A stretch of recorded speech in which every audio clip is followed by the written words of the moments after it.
In 2022, the Power Rangers community and fandom lost a legend, an icon, Jason David Frank.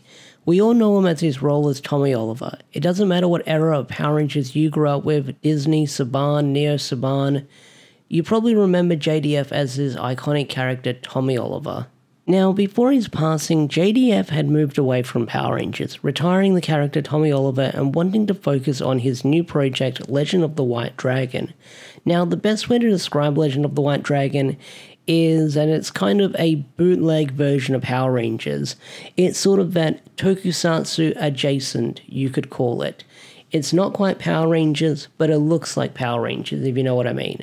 And this was a fan project that JDF was very passionate about. He wanted to make this his brand new franchise, his own baby, his own production that had no attachment to Hasbro or Saban or anything like that. He could do its own thing with it without any creative control getting involved. Now, back in 2019, Bad in the Sun and JDF launched the Kickstarter for Legend of the White Dragon, and they wanted to reach 500k, but unfortunately it didn't reach that goal.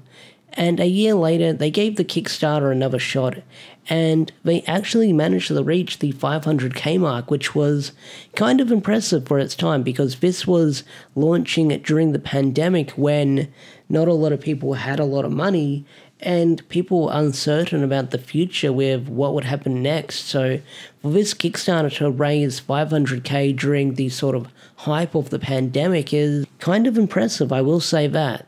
Now, with Legend of the White Dragon, JDF was working with Aaron from Bad in the Sun on this project. The two were very good friends, and this is going to be a subjective topic within this video.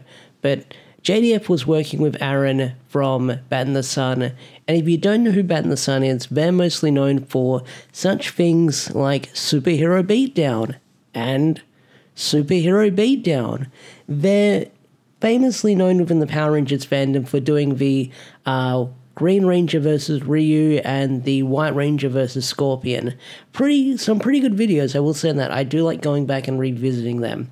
But not only that, I was like a big fan of Superhero Beatdown back in the day, and then suddenly they just stopped, and it was kind of sad to see him go, because I felt like there's a lot of things that they could have done with all these different comic characters or movie characters out there, especially today with the MCU popping off. I feel like they could have built off that hype if they kept it going, but no, they just stopped the train for Superhero Beatdown. Apparently they were too expensive and they wanted more fan funding. I don't know the full story, but they've stopped after all these years, and then they did weird skits where they're in the waiting room and stuff like that. But these Superhero Beatdowns were so popular that even the Green Ranger one was approved by Saban and given the sticker of approval from Saban.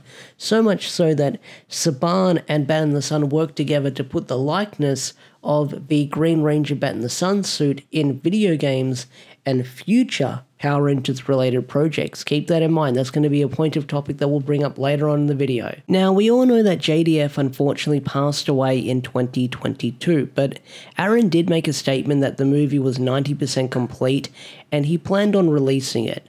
Now, I could make a video talking about this movie, how it's taking forever, but that's not the topic of this video. You've probably seen everyone on the internet complaining about how this movie's taking forever to come out. But what this video is going to be about is Aaron's recent post on social media that was leading up to the 30th anniversary of Power Rangers. Now, this is an interesting bit of story. So, around the time of Once and Always, Bad in the Sun, or Aaron running Bad in the Sun, would start throwing shade at most things Power Rangers related, from Boom to Hasbro, and more recently, Amy Jo Johnson. And what this stems from is he believes that Saban, Boom, and Hasbro treated JDF very badly and stole his ideas by not crediting him. Now, a lot of clips I'm going to be pulling from in this video is an interview that Aaron did on ItzFrancisBaby's channel. Francis used to be the assistant of JDF, and Aaron used to be friends with JDF. So, this is me not trying to put down Aaron. I'm not trying to attack the guy in any malicious way. I understand that Aaron did lose a friend, and I'm not trying to bring him down. It's just my opinion on most of this situation as it first came out was Aaron was making Facebook posts that spoke on behalf of JDF. And when you speak on behalf of someone who's dead, especially through these vague Facebook posts where you're throwing shade at companies and stuff like that and speaking their opinion that we never heard before because they talked about it behind closed doors, it's kind of gross because you're injecting the opinion of someone who's dead, and because you were very close to this guy, a lot of people are going to blindly believe it. I mean, I had no idea about the JDF hating Draken thing early last year until people started commenting on my Draken-related videos by going, oh, did you know that JDF hated Draken? And they started posting it in my comment section here and there, and I had to do some digging, and I was like, oh, so this is where that post came from in the end. So that was my first exposure of it. Now, like I said, I'm not maliciously out to call Aaron a liar here in this interview. Watching this interview a couple of times, playing it back, and doing some digging, I found some holes in the stories that he told that kind of contradict what he says, and I'll be showing a lot of that proof on screen as the video goes on. Now, the JDF hating Draken is kind of a weird one because I believe it started when Aaron said that JDF hated Lord Draken because of what the character stood for, which is kind of weird because the character is a villain, he's an evil version of Tommy, you're meant to love to hate him, he's not the guy you want to root for most of the time, and then I've seen a lot of people think that, you know, Boom Studios milked Draken in the comics, which makes me wonder those people saying that actually keep up with the comics, or do they just see a Lord Draken variant cover and they think that Lord Draken's back for the 50th time in the comics? So, makes me wonder. Now, in the interview, there was an audio recording that's gone pretty viral as of the time of recording this video, of JDF wanting all the Draken stuff to be removed from the internet. He wanted to digitally shut it down, as he says. And IGN gets brought up. Also, I think it is very, very important to look at that Lord Draken footage. I own the digital footage. All we have to do is send a cease and desist to take it down IGN and to remove it from all necessary platforms. I own it for once in my life, and we can just tell them to take it down. Also, I need, Nicole, you to reach out to everything that has Lord Draken on it. IGN, everybody that has Lord Draken. I want to send a letter that I own the digital rights, and they must pull it off their channel. I don't want no Lord Draken stuff out there. Hey, Nicole, I'm very, very shocked to see the Lord Draken Shattered Grid trailer on my channel. We discussed this a long time ago, and I don't know why it's on my freaking channel. I was going through it, and there's a lot we need to organize. Take that off. Delete the whole damn thing. Delete everything from there. I literally just watched it today from someone else's phone. Now, we don't know the full context of this conversation from the audio clip. We just hear JDF hearing very heated and upset, learning that IGN had uploaded the Shattered Grid trailer. And I assume that he wanted to remove it because IGN had uploaded the trailer and they were making money off his work because JDF was the producer of it. Now, Aaron claims that JDF was never credited for the Shattered Grid trailer, but if you go back and watch the Shattered Grid trailer, well, you can see JDF being credited as a producer, but not only that, there's an interview that Comic Drake did with Kyle Higgins, the writer of the Shattered Grid comic at the time, and JDF wanted to do something with the character Draken, and that's how the short came to be. Well, it was me and Jason. It was our idea. Jason had been hitting me up Jason and I were good friends at that point. And he had been talking about, like, dude, like, I'm doing these conventions. Everyone's talking about Lord Draken. Like, we got to do something with Lord Draken. We got to shoot something with Lord Draken. And I was going like, yeah, but I can't do a fan film or something like that. Like, I'm writing the official book. Like, I don't know, I don't know what we could do. And then I had the idea of like, I just saw it all at once, like hearing the voices of Rangers past and using existing footage as an opportunity to celebrate 25 years of Power Rangers, but also show this existing footage like they are other worlds, or at least other eras that he's tapped into observing. And then the reveal, like I saw it all. Then it became a process of actually convincing everyone to let us make it. You know, Boom was totally on board. There were people at Saban that were a little hesitant, but ultimately they came around and they were incredibly supportive of it. And we shot it in a day, did all the post on it in about 3.5 weeks. The whole short is 11 shots only. And I think 10 of the 11 are VFX shots. So it was quite extensive. I reached out to Ron Wasserman, who had done the music on the original show and had, you know, he did the theme song, you know, Go, Go, Power Rangers. He did the theme songs for, I know he came back, he did SPD. But anyway, he's very iconic within that world as well. And so he scored this promo for us. We dropped it like a few days before the book was, the first issue of the event was coming out. So it was a ton of work, but like it was like super fulfilling, super worth it. And it was a blast to work with JDF. You know, he was really happy with how it turned out as well. And like I said, I have an awesome helmet. Now, also in the interview, it was brought up that JDF and Aaron worked on this project called Rise of the Emerald Dragon or Emerald Dragon. There was a lot of dragon-related stories that was brought up in this interview that they worked on. But apparently this Rise of the Emerald Dragon comic book or idea, it was stolen from Boom Studios and Kyle Higgins that they turned into Soul of the Dragon. So, and then the dragon thing happened and that all fell apart and Jason was frustrated with that. And I was like, let's go back to, let's just pitching the comic book again. So then we ended up speaking to Bryce over at Boom, and we were like, hey, let's make Legend of the Emerald Dragon a thing. And they were like, we like this old man Tommy thing, which is what Jason always said. And we started developing it over there.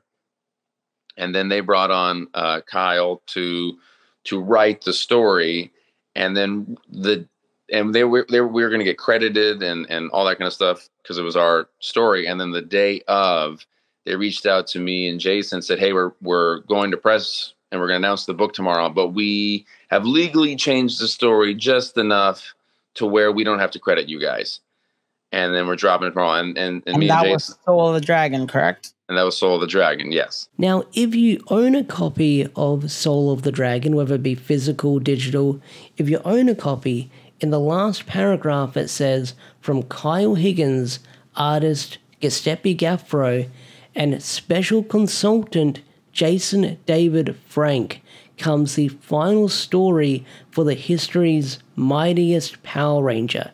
So JDF did work on Soul of the Dragon with Kyle, and he was the special consultant on the story. So this contradicts whatever Aaron was saying in that interview, where he was saying that Boom Studios and Kyle stole those ideas from him. So let's kind of just start at the start. How did this project come together? When did you get involved? Who pitched it? All of that sort of stuff. Well, this one has a bit of a convoluted history in that it's a premise that Jason David Frank has been really excited about for a long time. Exploring something with an older Tommy where he has to become, a ranger again, having moved on from that part in his life, having moved on from that part of his life was something that really spoke to Jason, whether it be in live action or something like a comic. And so what happened was, as the Power Rangers comic line really started to blossom, I know Jason was talking to Hasbro, well, I guess at that time it'd be Saban, about doing something like this for an older Tommy story, an old man Tommy type of thing. So Saban was really excited about it, and they looped in with Boom, making it clear like they would really like to explore something like this, and they wanted me to write it. So I was fascinated by again, that kind of classic Western setup of like the old gunslinger, you know, strapping on the guns for one last job or one last mission. I wanted to do something again that was a contained kind of done in one story, and it's both my way of paying tribute to Tommy, but also paying tribute to Jason and the impact that he's had on my life, both as a child as well as now. I mean, being able to do the Shattered Grid short film and becoming friends and working on something like this has been really, really cool. And so I wanted to kind of treat this as a thank you, again, both to him and the character, and give him a cool vehicle that, you know, if they were to one day want to do something with Tommy Oliver, you know, here's a blueprint for it, or a possible blueprint, right? Not to say that they ever would, but it now exists. Now, the Amy Jo Johnson thing was kind of a scummy thing to do, in my opinion, because when the MMPR The Return comic was first announced through the Kickstarter, Aaron started throwing shade at Amy Jo Johnson by saying that this idea was stolen. He was going to do this idea with JDF, where Jenna Frank was going to be the Green Ranger, and it was going to be a passing of the torch story. And then he went on to say that Amy Jo Johnson and Jason David Frank were never close to begin with. And in that interview, he tries backpedaling by saying, oh, I wasn't throwing shade at Amy, I was throwing shade at Boom, because, you know, I don't like Boom, but when I realized it was Amy, I take it all back. And then he was like, oh, when I meant they were close friends, I didn't mean they were that close, you know, like that close. I'm doing fingerprint freeze while I'm not on camera right now. But you know what I'm trying to get. He's trying to hint that, you know, JDF and Amy Jo Johnson were like never friends to begin with. You can look at that tweet or image or screenshot, whatever's floating around, in so many ways. But for him to try and walk it back by being, oh, I didn't mean to offend Amy, I was trying to throw shade at Boom. Now, this one here is the smoke and gun. I had to search high and low for this one because I distinctly remember this post when it was first announced. Now, one of the things that Aaron brings up in the interview is that Boom Studios stole the design for the Green Ranger suit, or they tweaked it and they didn't credit them, and they're upset about that. And, you know, from your Green Ranger versus Ryu, the iconic new suit came out that was later, was it canon, where they were using it? Did they use it in the comic books, I believe? So it was officially in the video games. We had to go through a kind of a whole like licensing thing for that. So that's a playable character in the video games. And then Boom introduced it in the comic books in a very kind of a dodgy way, where it was very similar. And when I spoke to Dan Mora, who kind of interpreted our outfit in the comic books, he said that was the whole reason and was the main influence, and that's what Boom wanted. Now, if we go back to 2020, July 14th, there is a Facebook post from Bat in the Sun, and I'm going to read it out and I'm going to show it on screen. Here it is. Our Green Ranger design has made it into the comics. Pretty cool. It's always nice to see our ideas in print. Note, Hasbro has the license to use this version of the suit as per agreement we made. Smiley face emoji. It's all legal across the board. That's why also in Legacy Wars, we also stated that we've been working on stuff with them for 7 years. Now, what exactly does this mean? Well, like it says in that post, Hasbro has the license to use this version of the suit as per agreement we made. And I'm guessing this agreement was also made back during the Saban era, in the early days when Neo Saban and Bat in the Sun were sort of doing that approval thing for the Superhero Beatdown video. And that deal just carried over when Hasbro bought the brand. Now, with Boom Studios using the suit, Boom Studios has access to the Hasbro Power Rangers playbox, and they can pull out whatever they can find in that toy chest and use it in the comics if they get the thumbs up of approval. I mean, we've seen Sentai exclusive Rangers show up in the comics. We've seen references from past Saban shows show up in the comic.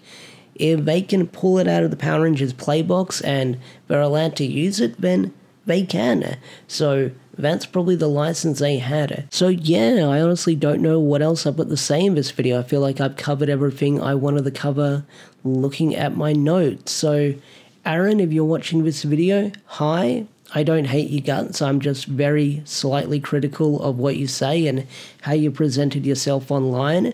I'm sure if you want to chat one-on-one, you'll probably reach out to me in the DMs, so feel free to do that if you want to do that.